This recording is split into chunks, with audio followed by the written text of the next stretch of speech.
सामीन, मेरी बात हो रही है डॉक्टर कैसर हबीब से, जो मरूफ कार्डियोलॉजिस्ट है हमारे इस कश्मीर में, अपने फराइज अंजाम देते हैं। आज मैं डॉक्टर साहब से ये मशवरा लेना चाहता हूँ कि चरस, कोडीन और शराब का नशा आज नौजवानों में काफी पाया जाता है।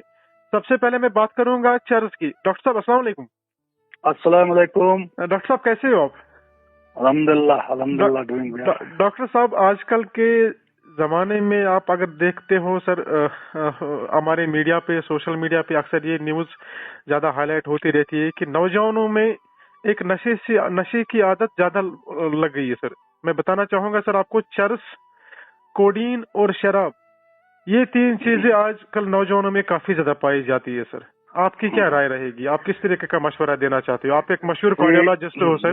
मैं तो एक चीज कहना चाहता हूं कि आपको ये सब जो जितने भी ड्रग एडिक्ट्स हैं यहाँ पर, जितने भी ये नशावर चीजें इस्तेमाल कर रहे हैं, सबको पता होना चाहिए कि तकरीबन 3,50,000 लोग हर साल मर जाते हैं इस नशे की लत में वर्ल्ड वाइड। अच्छा सर।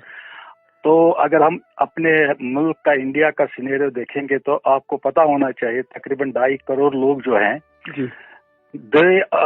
वो ऑलरेडी ये नशा करते हैं ओपियाइड्स का, जिसमें आपका आता है मॉर्फिन, कोकेन आता है उसमें जी सर। और तकरीबन 1 करोड़ लोग ऐसे हैं जो सेडेटिव्स और इनहेलर्स जो लेते हैं सोने के लिए इस्तेमाल करते हैं।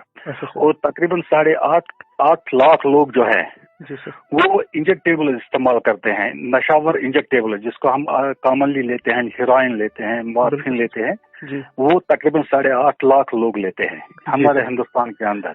नहीं, खासकर और मैं आपकी बात रोकना चाहूंगा सर। हाँ, कश्मीर में नौजवानों में ये लत ज्यादा पाई जाती है सर। आप अगर गाँव में जाओगे सर, गाँव में आपको करीबन सर 20 या 30% आपको नौजवान ऐसे मिलेंगे जो चरस पीते हैं, स्मोक करते हैं। सही बात है। और ये पता होना चाहिए जरूरी कि तकरीबन 16 लाख लोग इतने हैं हमारे हिंदुस्तान के अंदर, जितने तकरीबन 15% पॉपुलेशन जो शराब पीते हैं। बिल्कुल सर। तो अगर हम अपनी कश्मीर की बात करेंगे तो यहाँ पर तकरीबन जो यूथ तकरीबन 18 साल से लेकर 35 साल तक है, 18 से 35 साल तक 2.5 लाख यूथ इसमें इन्वॉल्व है। बिल्कुल सर। तो ये जो आपने देखा होगा पीसीआर डी एडिक्शन सेंटर में अगर देखा जाएगा तो 2019 में तो तकरीबन 650 लोग रजिस्टर हो गए थे और जो पिछले साल तकरीबन 2000 तक पहुंच गया है। तो इसमें तकरीबन 85% आपको मेल्स मिलेंगे जी सर, 86% और तकरीबन 18 से 19% फीमेल्स भी हैं।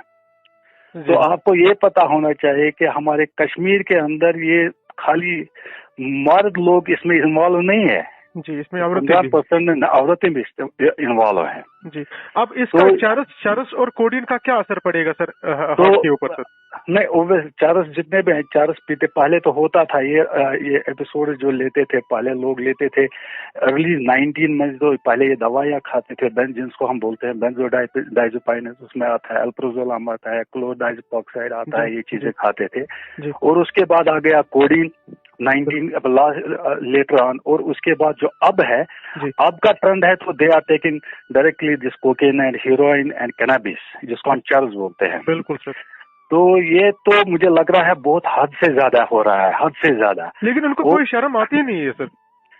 नहीं, ये तो है ना, बेसिकली जो कल्चर यहाँ का हो गया, कल्चर हैज बिकम हैफाजर्ड हियर। लोग एरोगेंट हैं, ये जो यूथ है ये they have become much more arrogant, they don't follow the discipline line, तो है ही नहीं इनमें।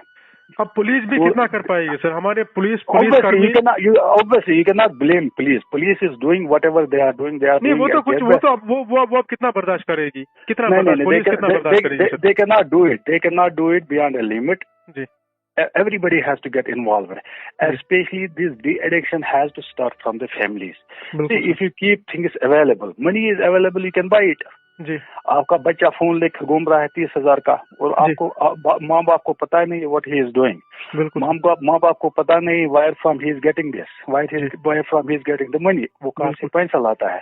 And if it is the easy availability of the money, and second is ये तो कॉन्फ्लिक्ट जोन है ही, और सेकंड थर्ड इम्पोर्टेंट इनका है lack of awareness young youth जानती नहीं है व्हाट आर द इफेक्ट्स, इसके इफेक्ट क्या हैं एक आदमी के ऊपर अगर वो ये चीजें लेता है, कैनबिस लेता है, चरस लेता है, कोकेन लेता है, मॉर्फिन लेता है, इंजेक्टेबल मॉर्फिन लेता है, बट इसको लगता है थोड़ा टाइम प्लेजर इसको मिलता है, when he gets totally dependent on it, but he does not know इसके इफेक्ट्स क्या हैं, इसके असरात क्या हैं। असरात क्या है? एक हार्ट के ऊपर क्या असर पड़ सकती है सर?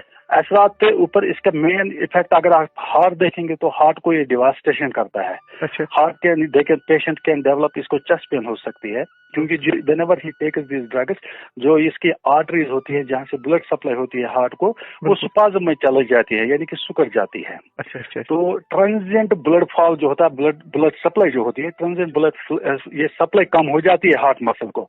तो if he takes repeatedly these doses, इससे क्या होता है, हार्ट मसल खराब हो जाती है। तो विद द लॉन्ग रन इसका हार्ट पंपिंग एक्शन हार्ट की कमजोर हो जाती है, तो इसको हार्ट फेलियर होता है। अब समाज का और डॉक्टरों का क्या रोल रहेगा सर? डॉक्टरों का तो बहुत बड़ा रोल है इसमें। अच्छा।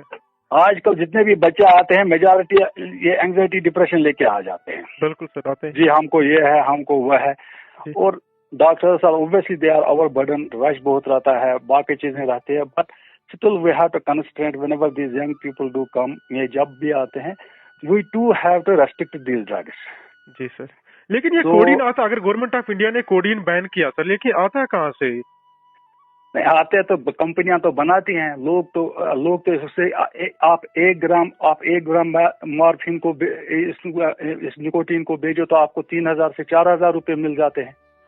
ये तो भी आपका अभी पुलिस ने लास्ट ईयर रेड डाली थी इस नॉर्दर्न एरिया ऑफ कश्मीर में, तो वहां पर इन्होंने तकरीबन तो कुपवाड़ा में 120 किलो निकोटीन हेरोइन पकड़ा था। बिल्कुल सही। ओवैसे कुछ लोग तो हैं ऐसे जो इसके पैसा कमाते हैं, उनको थोड़ी पता है इसके इफेक्ट्स क्या है। They are just running for their money। अब हमारे छोटे बच्चे इसमें इन्वॉल्व हो गए। Exactly, we have to wake up. It is a wake up call. So wake up call has to start from the parents. We have to be very vigilant। इनको बहुत ख्याल रखना है अपने बच्चों का। जी सर। अपने बच्चों के उतार चढ़ाव में, इनके बिहेवियर में, अगर कोई भी चीज इनके बिहेवियर में आती है तो obviously it is an indication that something is going wrong। कहीं पर कोई चीज गलत है। जी।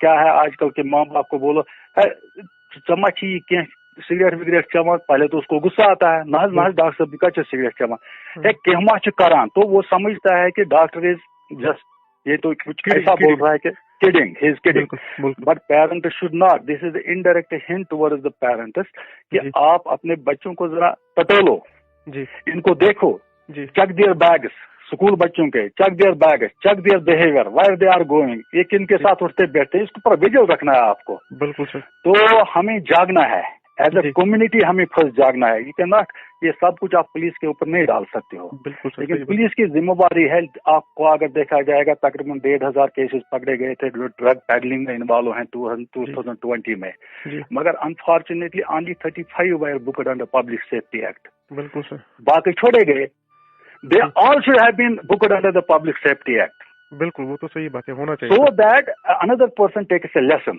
No, I have not been released। Everybody is under the public। आपको 10-12 साल सजा लगेंगे तो then they will understand it। दूसरा जो इसके आड़ में आ जाएगा वो तो एटलीस्ट सोचेगा यार पहले ये काम करने से कि इसके नतीजे क्या है। सही बात है। तो एज ए कम्युनिटी हमको सबको जागना है।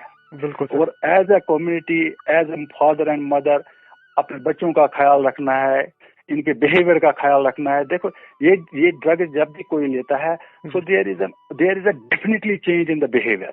सही बात। तो एक माँ बाप को ये अंडरस्टैंड करना है। वो कल तक तो बच्चा ठीक था, जी सर, आज इसको क्या हो गया, इसको नींद नहीं आती है, इसको ये नहीं होता है, ही हैज बिकम इरिटेबल, ये लड़ाइयाँ करता है, so something is wrong there. अब अगर कोई इसको अवॉइड करना चाहता है सर, हम चाहते हैं सारे अवॉइड करिए सर, हम चाहते हैं सारे अवॉइड करें, इस पे government of India strict action करिए। अब उसके बदले उसको कौन सा मतलब फल खाना चाहिए ताकि वो हेल्दी रहे सर? इसमें हेल्दी तो रहना ऑब्वियसली, एक्सरसाइज करनी है, योगा करना है, मेडिटेशन करनी है, गुड डाइट खानी है, तो वो तो सेकेंडरी चीजें है ना, वो तो सेकेंडरी चीजें हैं। जब किसी आदमी को लत लग गई, उसका हैबिट को आपको छुड़ाने के लिए उसको डी एडिक्शन सेंटर में डालना है, that is the best thing. But there अब किसी को हो गई ये प्रॉब्लम, वो कंज्यूम करता है ये ड्रग्स, लेकिन बाकी उसके साथ कनेक्शन काट देते हैं। वैसा नहीं करना है। Everybody has to get involved. We have to get that child out of this scenario. Last message आपकी यही है कि अवेयरनेस जरूरी है सर? बहुत ही ज्यादा जरूरी है, बहुत ही ज्यादा जरूरी है। And parents have to understand it. माँ बाप को समझना है ये। बिल्कुल सर, हमसे बात करने के लिए सर आपका बहुत बहुत शुक्रिया सर। अल्लाह आपको तरक्की दे सर, कामयाबी दे सर।